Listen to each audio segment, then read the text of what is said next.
世上争口气，一腔热血几回平，看罢了古今多少事，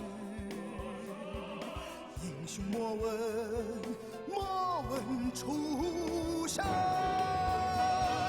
莫问出身，顶天立地男子汉，花开花落俏佳人，说尽了悲欢多少情，英雄自古万人，万人。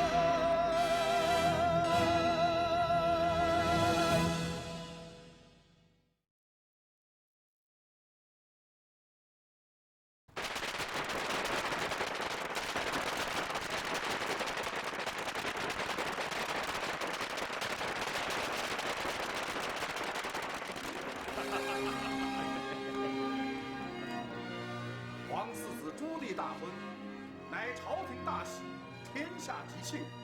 臣恭贺皇上皇后福寿千秋，大明万世。福寿千秋，大明万世。好，好啊！皇上，臣知道你清廉，但臣还是备下些宝礼，以表敬贺之心。把你们手里的礼单都退回去啊！咱说过了，皇儿结婚，道声贺就成了，全都退回去，退回去啊！臣这点心意，不是按照朝廷律令，而是按照老家规矩办的。如在淮西老家，乡邻们来贺礼，怎么着也得送上5尺布料吧？皇上，您就把臣这点心意，看成是老家的5尺布料吧。真会说话！您是咱的老哥，咱拿你没办法啊！既然是乡邻们送的礼，皇上不收，我收下了。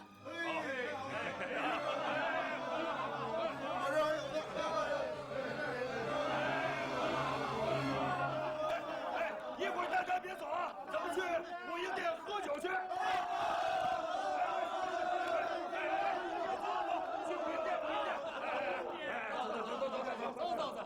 走！哎，妹子，这就交给你了。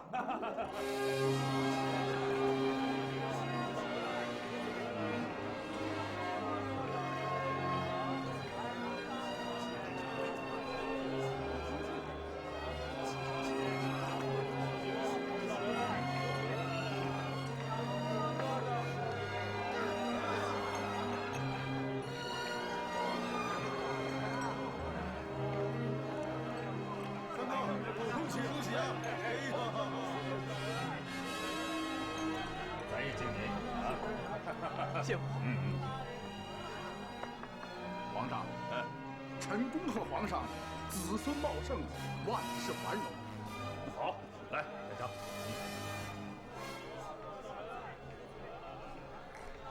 坐到咱身边来。谢皇上。成了，你是跟咱时间最久的臣子了，连咱妹子都说呀。说李先生是亦师亦友，亦兄亦臣呐。他还说善之者长，嘿，这话多好听啊！怎想说都说不出来啊。臣行将6世，回首此生，唯可庆幸的，就是遇上了明主，才有了今日的荣光。皇上啊，莫要嫌臣啰嗦。那你说嘛。臣还是那句话，皇子们都已经陆续长成，应该敕封王位藩属，授予边关重任，让他们为国效命了。陈长啊，你给咱上的那道折子，咱看了好几遍了，越看越觉得你亲。但是咱想啊，如果咱真的如此做了的话，那些臣将们会不赞同的。特别是那些言官，肯定会多嘴。敕封皇子，关系到大明千秋，皇上不必犹豫。再说皇二子、皇三子的才能，朝廷上下有目共睹。特别是次子朱棣，其文韬武略堪称本朝一流，连好些老将帅倒未必比得上他。但能有这样的龙虎子孙，真乃天赐之幸。这次大喜之日，臣冒名在座，先为四子朱棣以及皇二子、皇三子封王建藩，让他们统兵戍边。数年之后，待他们初见功勋，再视年幼皇子的情况，做下一步安置。如此，顺理成章，万物心服啊！那擅长，咱就按你的意思办。皇上圣明。倒酒，来。擅长，咱呐敬你一盅，干了。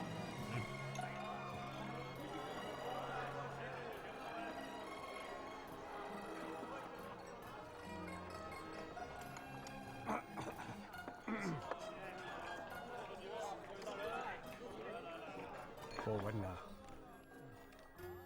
估计这朱棣大婚之后，皇上就要给众皇子分封王位了。大凡吕兄估计的事情，总是8九不离10啊。哎，你上奏了吗？天子家事，臣下还是少多嘴的好。吕大人上奏了吗？我上了一道奏本。是谏阻啊，还是劝进？原本是谏阻，可是李相说，不说他。最后，我还是上奏劝进了。看来还是吕大人机敏啊！啊？伯温是落伍啊！志才，列位，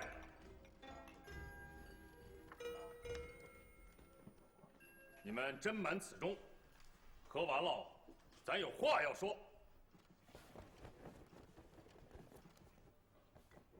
干！干！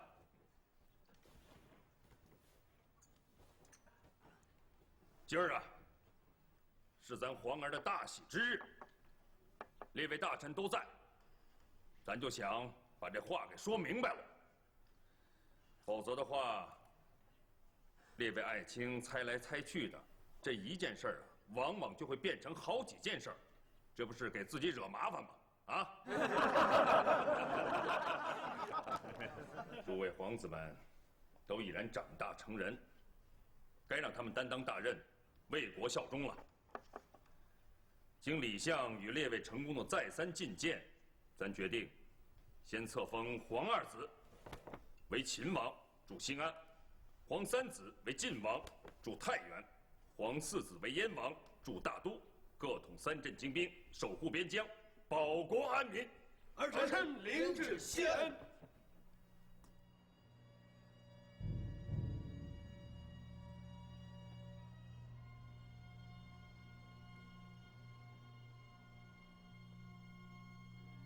皇上圣明，臣等恭贺皇上。皇上圣明，臣等恭贺皇上。皇上，万万不可丧尽封封，儿子是万万不行啊！皇上，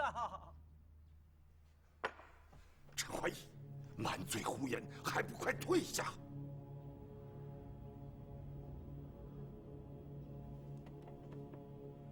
皇上，陈怀义醉了。皇上啊，皇上，我是有点醉意，要是不醉的话，陈满腔的忠言还不敢说呢。皇上啊，皇上，儿子是万万不行啊！皇上，没关系，尽管说。皇上，微臣冒死进谏，万不可封王。现在不可，将来仍然不可呀！皇上，为何不可呢？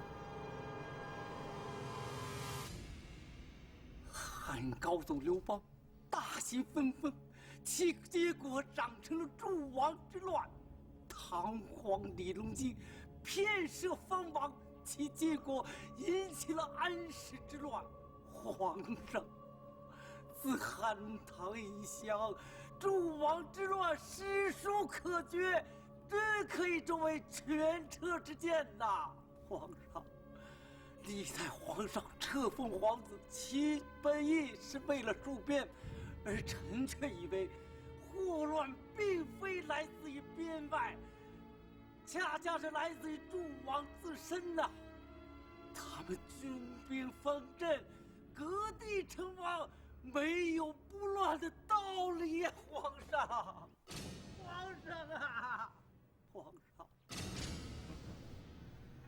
你是说，咱家这几个皇子，日后都会成为拥兵作乱的叛逆，是吧？你是说，咱朱元璋封王戍边之策，将会是祸国之源，是吧？你作为一个臣子，竟然敢跑到咱的皇儿的婚礼上大放厥词，而且还当着众臣的面诬陷皇家父子的血脉真情，你好大的胆子呀你！皇上，陈怀义烂醉如泥，满口胡言，请皇上不要轻易相信。不，微臣没罪，微臣现在清醒得很呐！微臣博览群史，通晓古今兴亡啊！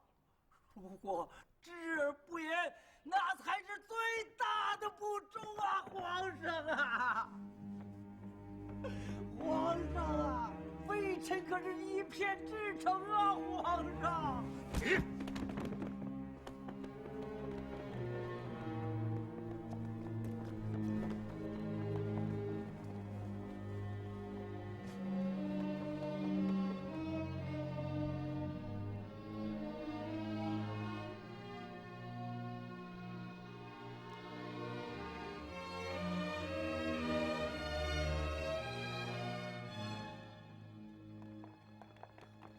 父皇，闪开！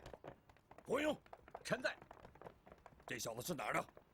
此人名叫陈怀义，是督察院湖南道代理监察御史，从7品言官归刘伯温掌管。他最为崇拜的人生楷模就是刘国公。刘伯温只是个伯呀，哪儿来的国公之称？那是士子们对他的尊称。尊称？难道他还嫌朝廷封他的爵位不够尊贵吗？非得让士子们捧他为国公？父皇息怒，臣请皇上下旨，召刑部逮捕陈怀义，严加惩办。这种东西还审什么？二虎，在，把他装在麻袋里去，拖到督察院，当着刘国公的面儿，给咱狠狠地摔死。父皇，是。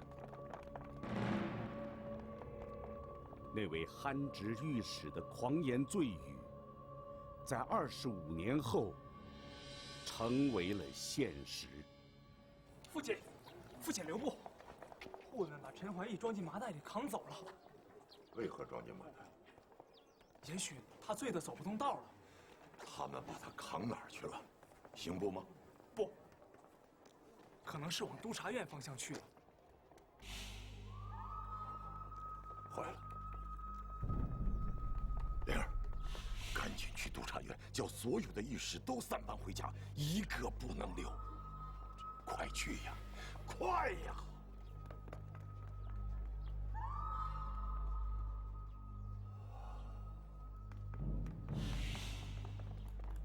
刘大人，皇上立刻请您去督察院。去督察院干什么？卑职也不知道。臣告别。刘大人，刘大人。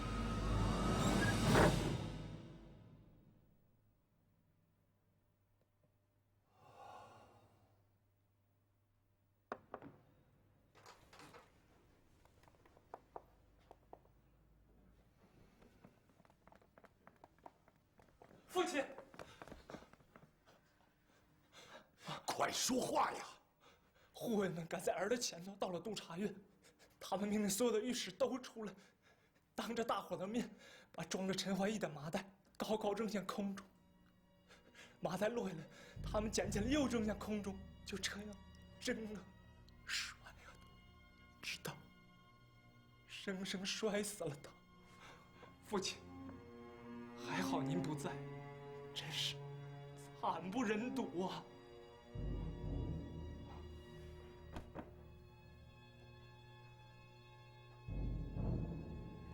御史们还好吗？全院13道正副御史，均不堪其辱，准备明日罢朝，集体向皇上请辞。现在正在拟写联名折呢。不成，绝对不成！快去告诉他们，销毁联名者，散班回家。还有，明天早晨一定要照常上朝，不然就活不到日落了。罢了，还是我亲自去吧。父亲，父亲！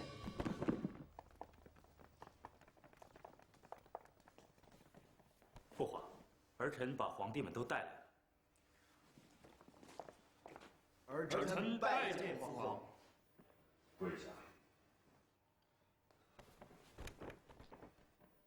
昨天晚上，咱一夜没合眼，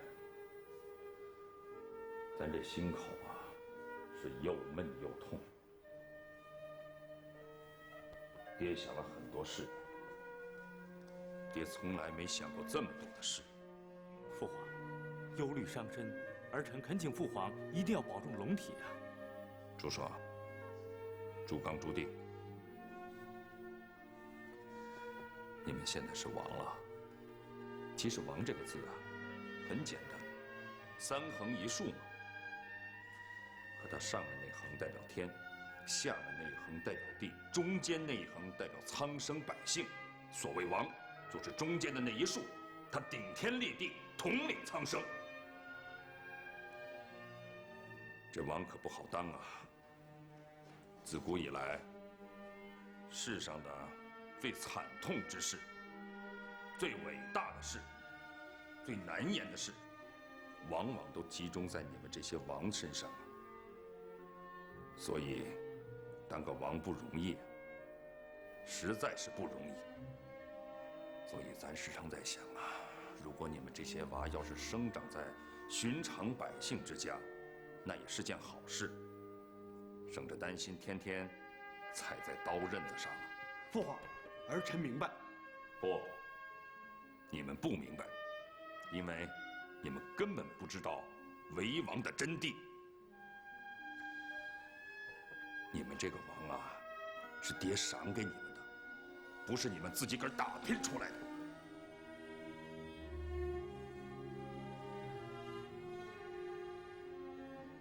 这样，咱呐，问你们几个问题，看看你们如何回答。这第一呢，爹为什么封你们为王？第二，你们这些王跟春秋战国、秦汉唐宋时的王有何不同？第三，爹封了你们王，又授予你们兵权重任，让你们镇守边关要塞，为何呀？难道程玉春、李文忠、蓝玉等将帅的本事还不如你们？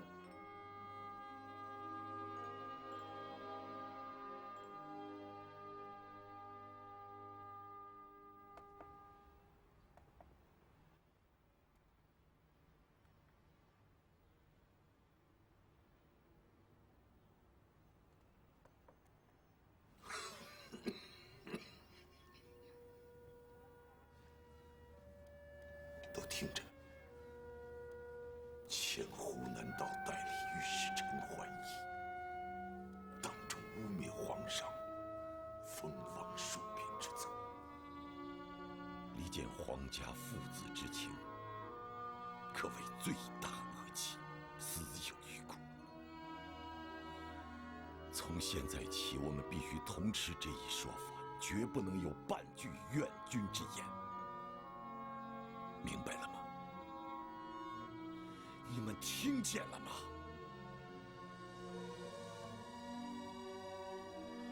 听见没有？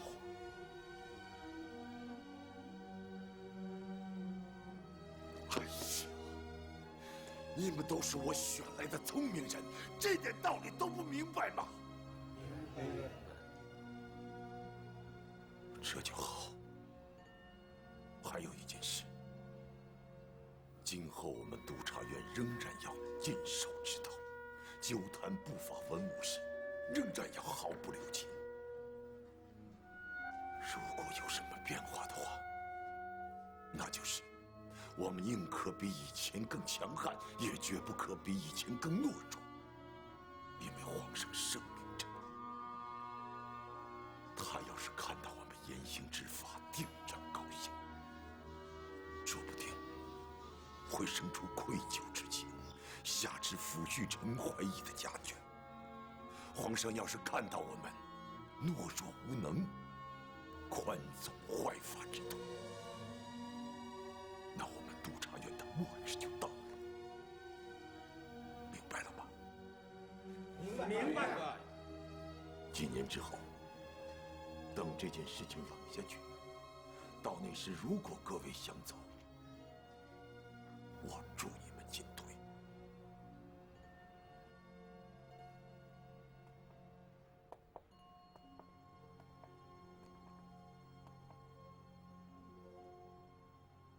清洗干净。是。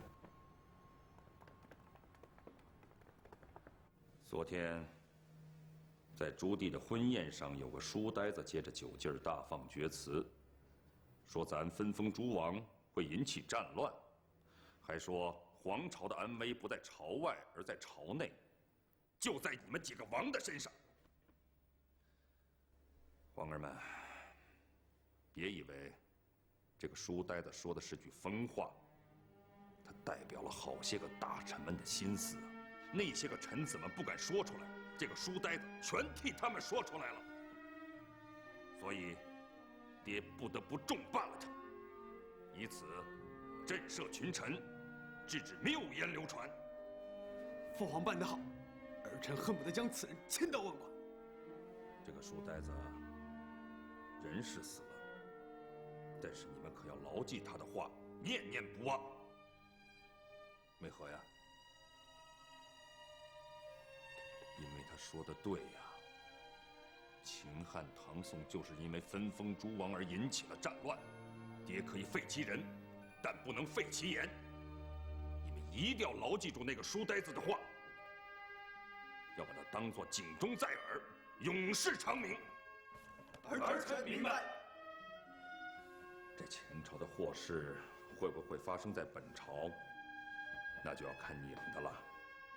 爹希望不会，也相信不会，因为爹比那些个帝王明白，比唐宗宋祖都明白。他们册封了王，却无法驾驭王，因此，爹在树封你们之后，还要制定一套皇明祖训，用来管束朝廷，也来管束你们，并将皇明祖训传至后世，永远遵循不怠。遵旨。臣怒顿庸辱，未能上察天意。臣御下无方，只有陈怀义咆哮婚宴，玷污圣上的封王戍边之策。臣为此愧恨不已。陈怀义背逆欺君，死有余辜，而臣辜负圣恩，也罪无可赦。臣启圣上降旨，严加治罪。恩师，哦，杨宪，坐，快坐。禀恩师，昨日婚宴的事，绝臣已经查问清楚，确实是胡惟庸从中挑唆。他在皇上气头上，非但不劝，反而泼油浇醋的说陈怀义封恩师为国公，还说督察院诸议使大都对分封之策心怀不满，这才导致皇上暴怒，陈怀义暴亡啊！胡惟庸，我一直以为他为人厚道，在我与擅长之间巧妙周旋，从不与人交恶。厚道？如果他要是个厚道之人的话，那大虎能为小梅王之死自尽吗？为师又看花眼了。恩师，胡惟庸他们已经对咱们动手了，而且出手如此狠辣。你要是再做忍让，迟早会被他们逼上绝境。杨贤，陈怀义被皇上生生摔死，这是给我一次严重的警告。为师只能直面现实，规规矩矩做好自己的事，别无他想。恩师，你怎么变得如此软弱了？为师变了吗？为师一直是这个样子。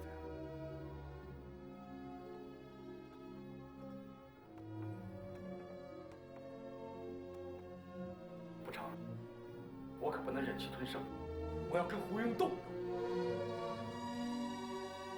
不斗不行了。为何不行？恩师，皇上不是有旨吗？让我促一促中书省那帮庸碌老臣。再说，如果恩师倒，那下一个就会是我。胡惟庸认为我挤占了他的前程，他岂能容我？杨贤，为师再次劝，万事审慎，自重。恩师，学生告辞。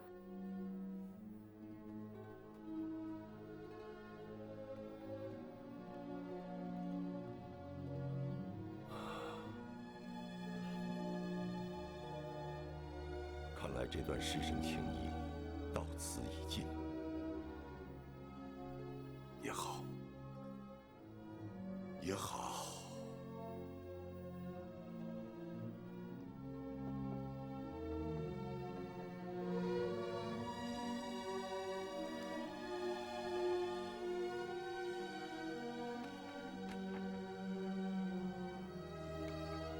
臣以为圣君者宽严相济，恩威并佑。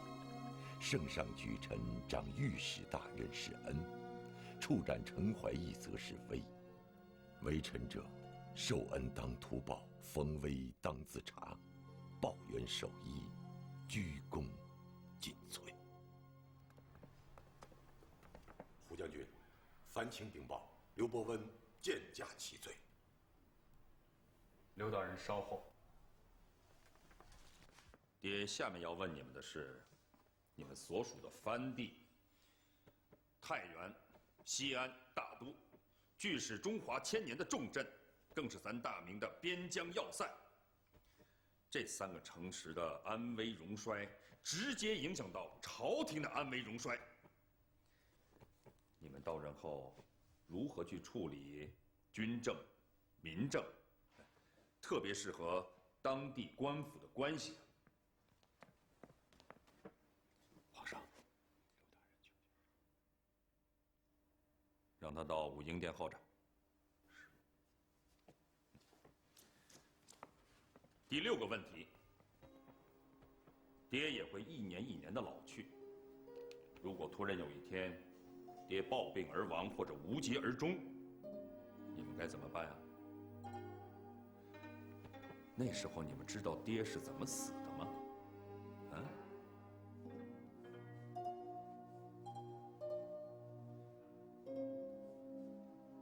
第7，如果朝廷上出了奸臣怎么办？出了乱党怎么办？出了一个貌似大忠实为大奸的权臣，篡夺了朝政，你们又该怎么办？儿臣统兵征伐。是。那时候人家要夺了你的军权，你该如何统兵，如何阵法呀？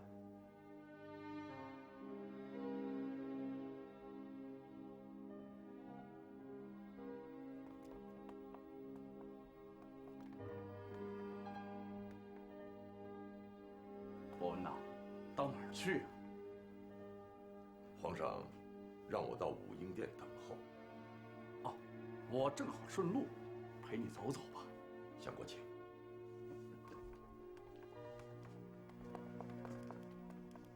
那是什么？是在下呈给皇上的启罪折。督察院的事，我都听说了。明后天吧，我打算亲自到督察院走走，代表中书省慰问一下各位御史，也算是为他们压个惊、洗点冤吧。多谢丞相的厚爱，但丞相还是别去了。为何呀？督察院不归中书省节制，督察们位虽不高，禄也不厚，但却有权监督各级大臣，包括中书省左右丞相。如果相国全去慰问，恐怕有失恩之嫌吧。说得好。可有一人，总不归你们督察吧？那就是皇上。可你的部属，竟然监察到皇上头上了。请问，这是叫监察呢，还是叫督察呀？这首先是愚蠢。托相国大人的福，陈怀义已经为此付出了代价。托我的福，刘伯温，你这话是什么意思？单长兄心里应该有数。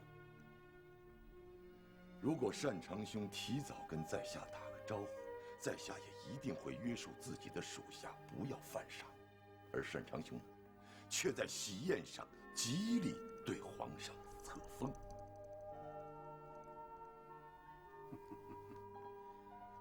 婚宴敕封，不是更喜庆吗？别人不犯傻，为何你们要犯傻呀？难道傻子们都跑到你们督察院去了？伯温呐，你不是百官当中第一智者吗？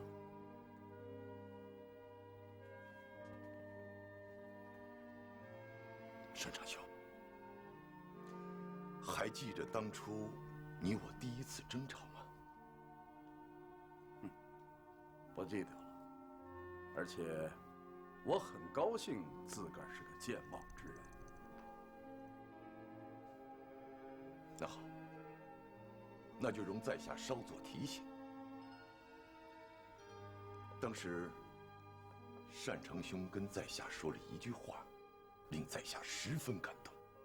您说，您刚到义军的时候，也被将士们浇过一头的马尿呢。单长兄尚且如此，在下岂能免灾？还有，单长兄，当时在下就坦诚相告，你的首辅之位不可动摇，伯温永远不敢。再说了，伯温也不愿与单长兄一争断肠。现在，在下仍然恪守着那句话，只是稍微多加一句：你我不要被小人利用了。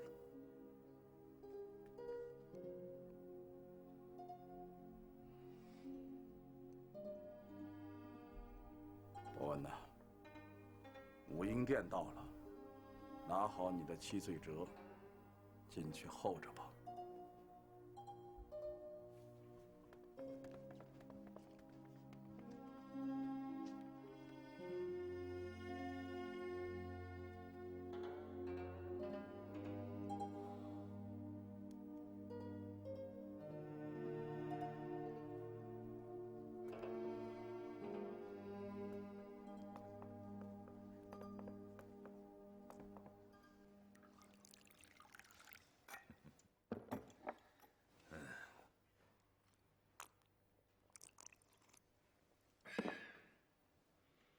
咱呐，该给你们说说第8件事了。朝廷。什么是朝廷啊？就是把天底下的人尖子全都聚拢到一块儿，这就是朝廷。在这儿，谈笑头落地，目光能杀人；在这儿，针鼻小的一件事情可以撞倒大山，而像泰山大的一样事情，可以压在舌根子底下，让你们看不见，听不着。朝廷复杂呀，人心难测，特别是那些文臣士子、骄兵悍将更难驾驭。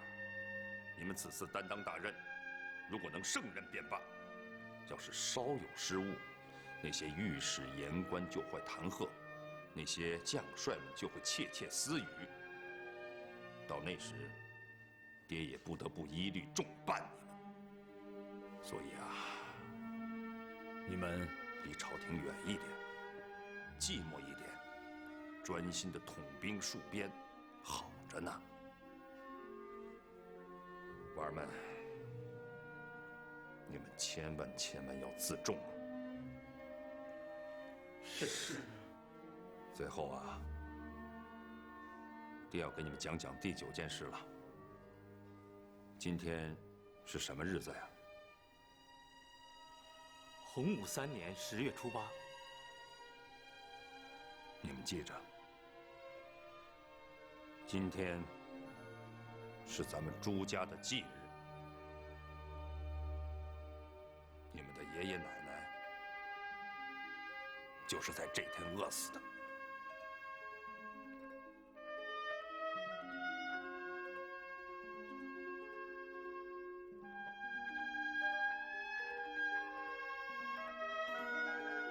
丧葬的时候，家里连一片完整的芦席都没有，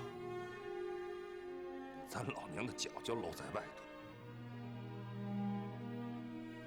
二哥脱了自己的外褂，把老娘的脚包好了。你们的爷爷奶奶才下土为安的。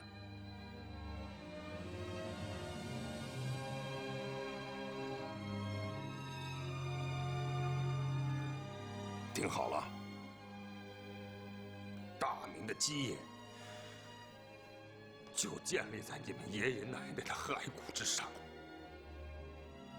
建立在千百万苍生百姓的骸骨之上。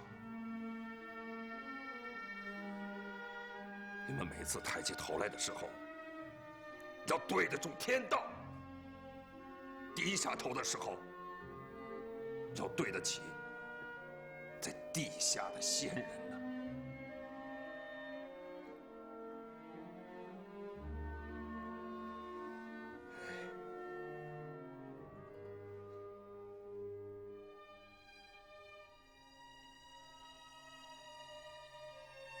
今天啊，爹应该恭喜你们的，却引出了一片大悲大痛来。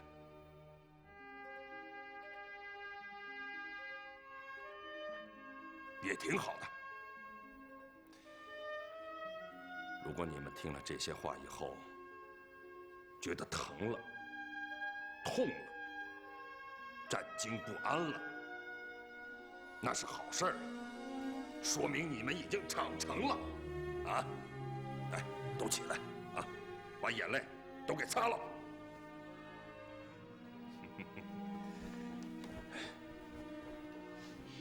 听着，你们立刻启程，前往各处藩地就任王位。爹啊，不留饭，也不赏酒。刚才爹的那番话，那9个问题，那9件既难言又不能不言的事，就当作给你们壮行了。娃儿们，上阵去吧。彪儿，送弟弟们出场。准孙子。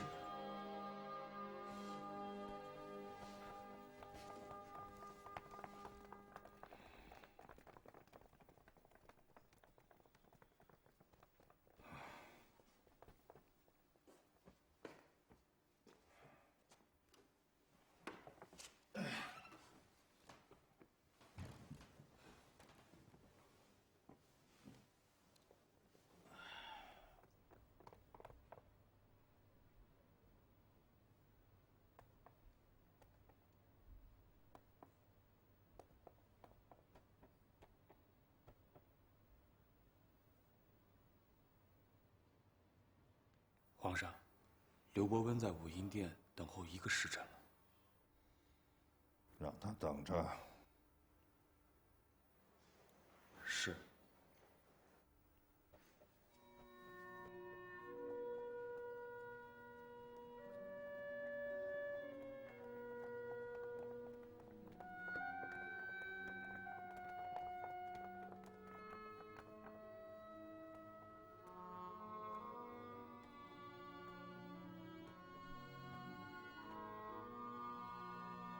刘大人，晌午了，用饭吧。皇后娘娘赏您的。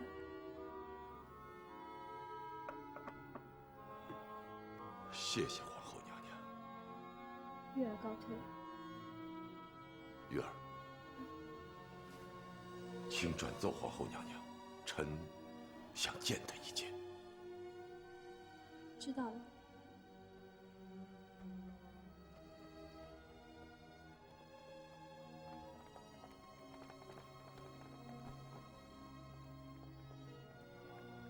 什么？皇上让你们今天就走？是，父皇有旨，日落之前必须出城。皇帝们是向母后告别的。那好，你们走吧，一路平安。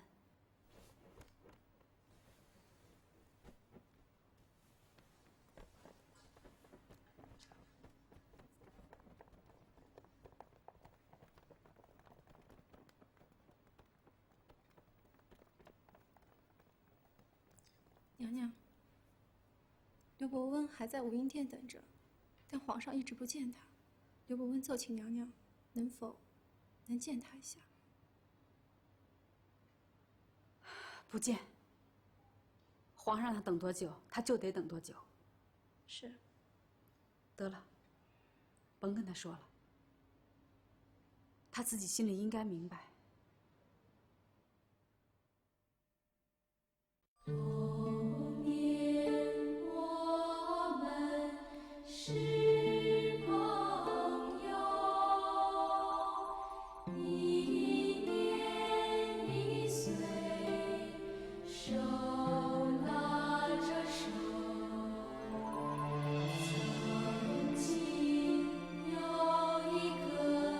小心愿，人生。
你简直是疯狂！